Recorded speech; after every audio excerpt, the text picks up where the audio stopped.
Hey everybody, it's Jason Blaha here with Jason Blaha Strength and Fitness, and today I want to chat with you guys and gals a little bit about the fact that most guys are just in goofing off, right? They're oftentimes just doing endless pump volume, not enough actual real training, and they end up doing more than they need to do. But a quick reminder, if you guys will please click like down below, be greatly appreciated. If you're not subscribed or following, please do so, and if you'll be kind enough to drop a comment down below, I'd appreciate it so much. Thank you. Let's get over into the topic. Again, I want to be clear when I say this. I'm taking a sane middle ground. I am not promoting Minzer's nonsense of one set a week. I'm not saying anything like that. I'm not telling you guys to do, 57 rest pause reps at the end of a set and force rep. I'm not saying that. Like sets to failure are fine. Sets within one rep to failure are fine. Like if you're one rep away from failure, but not quite failure, like the bar slows, you're in a really good spot on that set. You probably produce pretty dang near optimal muscle growth on that set. But I think the issue what I'm talking about is too many guys pursue endless volume instead of progressive overload. And we know that progressive overload is the primary driver of muscle growth. And I'm not telling you guys to go run starting strength endlessly. So again, I think people don't understand there. I'm not telling you to try to make linear progression with sub low quality sets, because you see that a lot in the novice programs where they reset you. But a lot of times they're pretty far from failure after a lot of those resets or a lot of with the starting points. Not what we're saying. Saying get in and do quality work. And when I say too many guys are just doing too much volume, I have almost never seen anything but endless stalls. When dudes start doing 20 sets for muscle groups, okay, I've seen this in novice and advanced lifters, if they are not using drugs. You start hitting about 20 sets or more a week, I see person after person after person just stall over and over and over. And that's a lot of what I've seen. It's just endless stalling. So, and I've seen it with clients. I've seen it with former clients, people who came to me and they were just stuck. And I've seen it with novices. I've seen it with advanced lifters. And then you scale their volumes down and they do good. And I'm not even saying do really low volume. All right. I mean, again, examples. I've taken people who were trying to do 25 sets for a muscle group and they were completely stuck, making no gains, literally stuck at a 135 bench press for 5 reps and couldn't get past that. Chest not growing, triceps not growing. Took them down to like 10 sets a week. I mean, that's definitely a textbook case I've had. Took him down to 10 sets a week. He started making progress. He started making weekly progress again. Okay.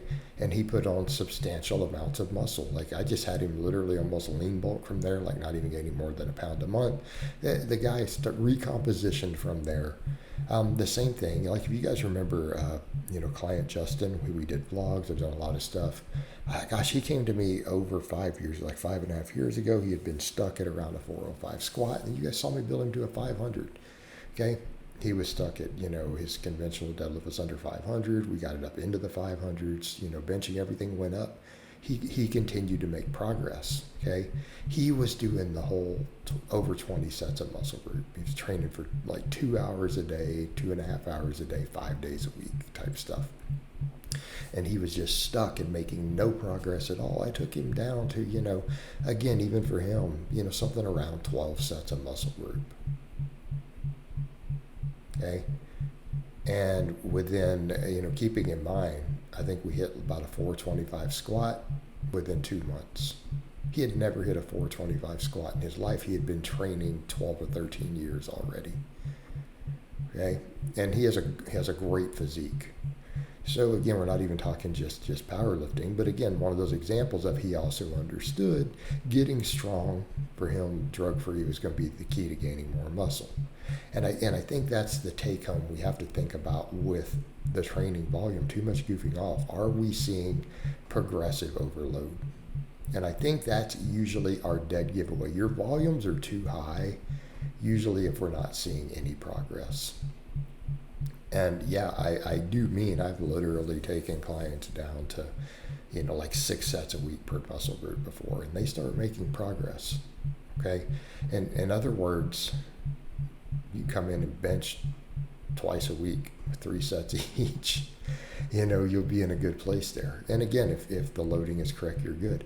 And I think too many people get caught up in, again, they need to feel like they need to work every angle. But it's like when volumes start reaching optimal volumes and your sets are hard, you don't have really heads of muscles that are underdeveloped if that muscle's a primary mover. Now, again, I understand something like the deltoid with 3 completely separate functions. Part of it's on the front of the body, part of it's on the back of the body.